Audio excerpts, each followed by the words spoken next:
Double bedroom ఉంటే cancel చేస్తాము, 2000 pension ఉంటే కట్ చేస్తాము. ఈ సవేరా ఫంక్షన్ హాల్ దగ్గర 150 మంది కూర్చున్నారు. బీఆర్ఎస్ టేబుల్ ఒక్కడు కూడా వేయనివ్వలేదు, వేసినా కూడా తీసి అవతలకు బారేశారు, ఎవరిని కూర్చొనివ్వలేదు. నేను వెళ్ళి అడిగితే గొడవ పెట్టుకున్నారు. స్కూటీల మీద వెళ్ళే వాళ్ళని కూడా ఆపి పలానా పార్టీకి మీరు కాంగ్రెస్ పార్టీకి వెయ్యండి అని చెప్తున్నారు. ప్రతి ఆటోని జనం ఎక్కించుకొచ్చి అక్కడ 2 నిమిషాలు వాళ్ళతో మాట్లాడి డబ్బులు పంచుతా మీరు కాంగ్రెస్కి ఓటు వేయండి, వెయ్యకపోతే మిమ్మల్ని రేపటి నుంచి బయటికి రానేమో అని బెదిరించారు. అది మేము క్వశ్చన్ చేస్తే మమ్మల్ని కూడా మహిళలను చూడకుండా పిచ్చి పిచ్చిగా మాట్లాడారు.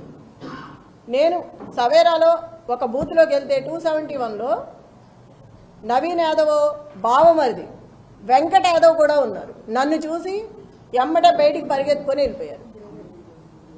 అంటే ఎప్పటి నుంచి 30 మంది నేను ఎటు వెళ్తే అటు నాకు కాపలా పెట్టారు, 2-3. ఎటు వెళ్ళినా ఒక 100 మంది దాకా నా వెనకమాల వస్తున్నారు. ఎటు వెళ్ళినా అంటే ఒక మహిళని ఇట్లా హింసిస్తారా?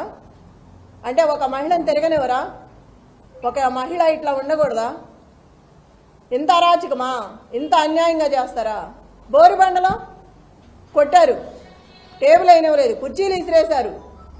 రౌడీ షీటర్ వచ్చాడు బయటికి. ఒక రౌడీ షీటర్ని ఆంబోతులా వదిలేసి మీదకి రచ్చ చేసి వాడిని వెనక తీయకోకుండా కార్యకర్తలు ఏంటిది అని అడిగితే FIR బుక్ చేసి లోపల పడేస్తాను నోరెత్తితే అని అంటున్నారు పోలీసులు.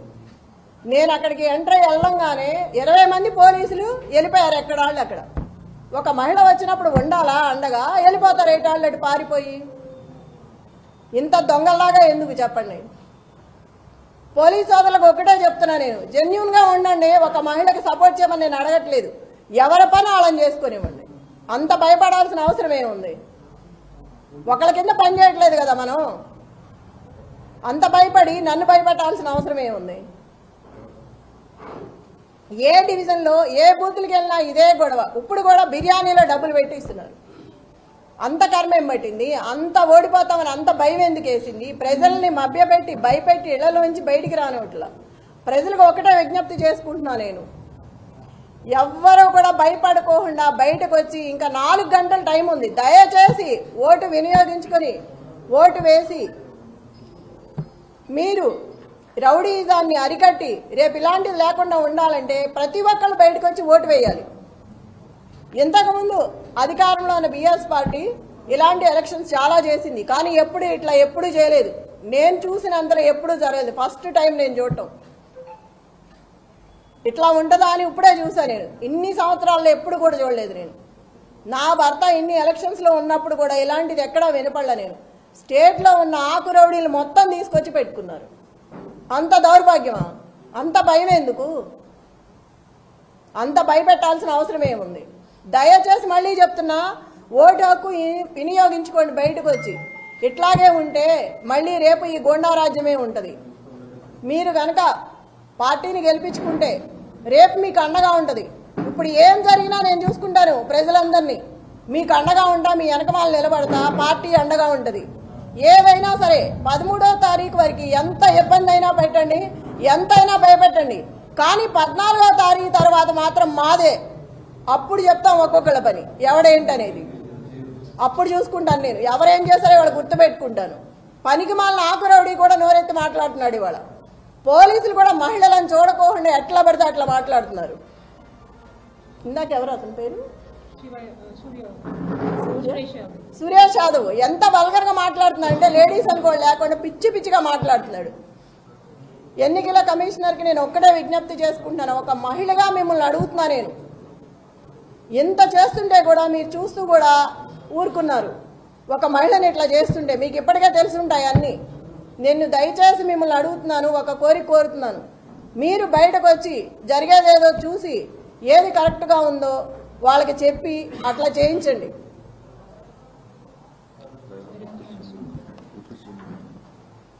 ఈ బట్టి విక్రమార్క మొత్తం జూబ్లీ హిల్స్ అంతా రౌండ్లు వేస్తున్నాడు. అవసరం ఏంటి? ఎమ్మెల్యే ఎవరు పేరిందా కూర్చొని ఉన్నాడు టేబుల్ దగ్గర? ఐలయ్య. అతనికి ఏం పని టేబుల్ దగ్గర? చిటీలు ఇవ్వడం అవన్నీ అతనికి ఏం అవసరం? అసలుకి వీళ్ళందరూ రావాల్సిన అవసరం ఏంటి? విప్పులు కానీ ఎమ్మెల్యేలు కానీ మినిస్టర్లు కానీ వీళ్ళందరూ రాత్రి నుంచే తిరుగుతున్నారు. అవసరం ఏంటి జూబ్లీ హిల్స్లో వీళ్ళకి? లోకల్ నాన్ లోకల్ మాట్లాడుతున్నారు. మరి రజియా ఇంటికి వెళ్ళి బోరుబండ్లో సైట్ 3లో ఆ అమ్మాయి కూర్చుందని గట్టిగా మాట్లాడుతుందని ఇంటికి వెళ్ళి గొడవ చేశారు రౌడీలాగా పోలీసులు. ఆ అమ్మాయి మీద కూడా గొడవ చేశారు కూర్చోవద్దని. టేబుల్స్ ఇవ్వట్లా, కుర్చీలు ఇవ్వట్లేదు. ఆ టేబుల్స్ తీసుకొచ్చి పోలీసులు సందు చివర 3 అడ్డం పెట్టుకున్నారు. అవి ఎవరికి అవసరం? వాళ్ళ దగ్గర లాక్కొచ్చి మీరు ఎందుకు వేసుకోవాలి? ఆ కుర్చీలన్నీ విసిరేసి వాళ్ళు ఎట్లా కూర్చుంటారు? నైట్ అవుతుందో ఎంత టైం అవుతుందో తెలియదు. మహిళలు ఉన్నారు, ప్రెగ్నెన్సీ ఉన్నారు. అక్కడ అంతమంది జనాన్ని భయపెట్టి టేబుల్స్ తెచ్చి బయటకు వేసుకోవాల్సిన అవసరం ఏంటి? ఇంత దౌర్జన్యమా? పోలీసులకు కూడా ఉండాలి కదా, మనం ఏం చేస్తున్నాము, ఇది తప్ప ఒప్ప అని తెలియదా? చిన్నపిల్లలేం కాదు కదా. అదేమంటే క్వశ్చన్ చేస్తున్నారు తిరిగి. ఆ క్వశ్చన్ చేసే ముందు మనం ఏం చేస్తున్నామో తెలియాలి కదా. మాట్లాడితే సీఏ అంటారు, ఏదేదో మాట్లాడుతున్నారు. నాన్నే భయపెడుతున్నారు వెళ్తుంటే. అంత 30 మంది 50 మంది 100 మంది పెరుగుతూనే వస్తున్నారు కానీ తగ్గట్లేదు. 2 నిమిషాల్లో వస్తున్నారు. మరి ఎవరు చెప్తున్నారో నాకు తెలియదు. నేను ఎక్కడికి వెళ్తే అక్కడికి వస్తున్నారు నాతో పాటు. గుంపుగా వచ్చేస్తున్నారు.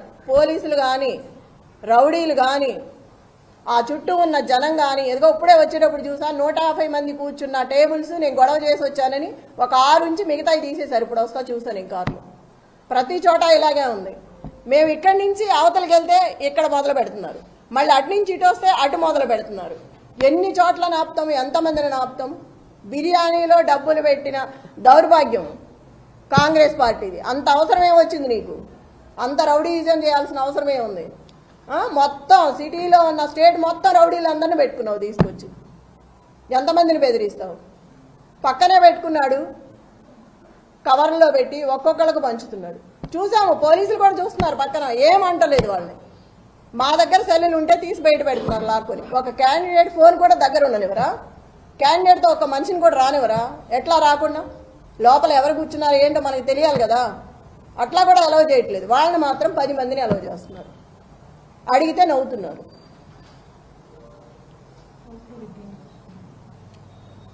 రిగ్గింగ్ చేస్తున్నారు. ఇప్పుడు వచ్చే ఆ మహిళను కూడా కరెంటు బిల్లు తీసుకురమ్మని వెనక్కి పంపించారు. ఎంత అన్యాయం! భయపెట్టి కరెంటు బిల్లు అవసరమా మనకు ఓటు వేయడానికి? మా అమ్మాయికి తెలియదు, అమాయకురాలు నిజమే అనుకొని వెళ్తుంది కరెంటు బిల్లు తేవటానికి. ఎంత అన్యాయం కదా. ముసలి వాళ్ళని వీళ్ళందరినీ ఇబ్బంది పెట్టి 19,000 ఓట్లు ఉన్నాయి యూసఫ్గూడలో సవేరా ఫంక్షన్లో.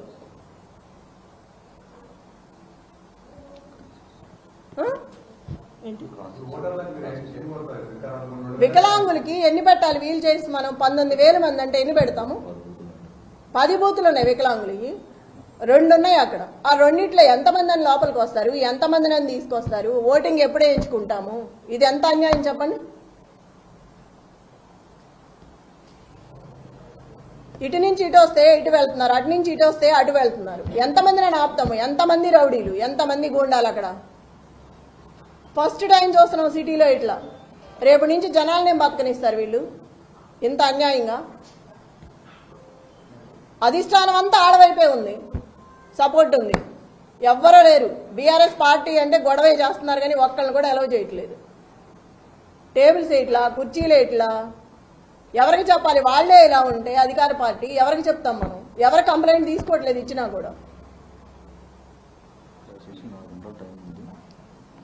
ప్రజలందరికీ ఒకటే మనవి మళ్ళీ చెప్తున్నా నేను, అందరూ బయటకు వచ్చి ఓటు హక్కు వినియోగించుకొని సహకరించండి.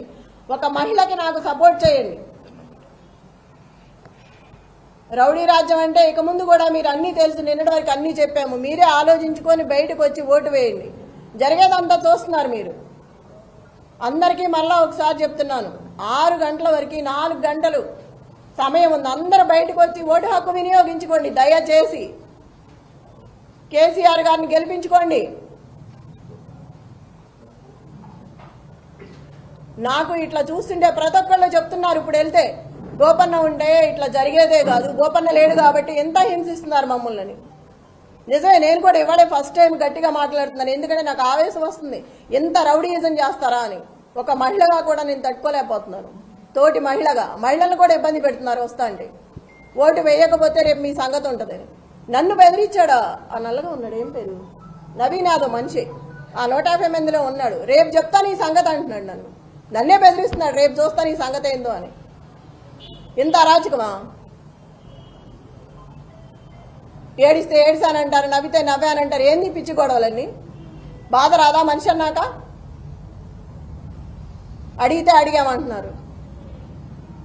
మీరందరూ కూడా చూస్తున్నారు కదా, మార్నింగ్ నుంచి అందరూ వచ్చారు కదా, తీసుకున్నారు, జరిగిందంతా చూస్తున్నారు.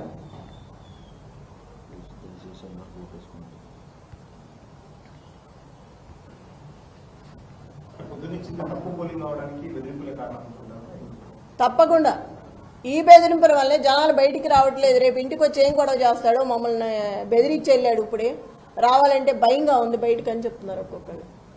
నేను అక్కడికి కనపడిన మహిళలందరికీ చెప్తున్నాను భయపడొద్దని. ఎంతమందినని మనం చెప్తాం కదా, ఇంత రౌడీజాన్ని చూసి ఫస్ట్ టైం వాళ్ళు కూడా భయపడుతున్నారు. పిల్లలు ఉంటారు ఇళ్లలో, రేపు మేము ఇట్లా వచ్చామనుకో వాడు మమ్మల్ని ఏం చేస్తాడో, బయటకు వచ్చి మేము ఓటు కోసం వచ్చినా వద్దన్నా కూడా డబ్బులు పెట్టి వెళ్తున్నాడు ఇంట్లో. ఇప్పుడే పంచారు, 2 సందుల్లో పంచారు, పోలీసులు నుంచోనే ఉన్నారు, ఏం అంటలేదు. మేము వెళ్తే మమ్మల్ని వెళ్ళిపోమని గొడవ చేస్తున్నారు.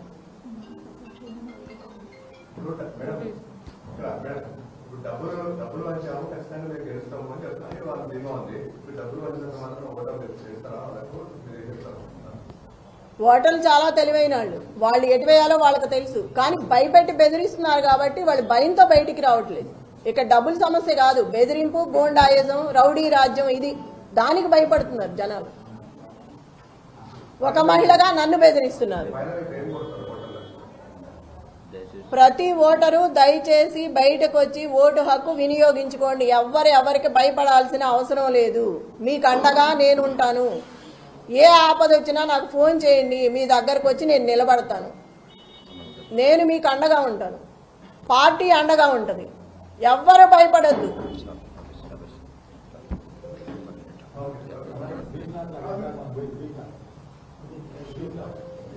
అవి చాలా ఉన్నాయి, చాలా చోట్ల, ఒకటని కాదు. ప్రతి డివిజన్లో వెళ్ళిన చోట ప్రతి బూత్లో ఉంది. ఒక బూత్ అనేం కాదు, ప్రతి బూత్లో.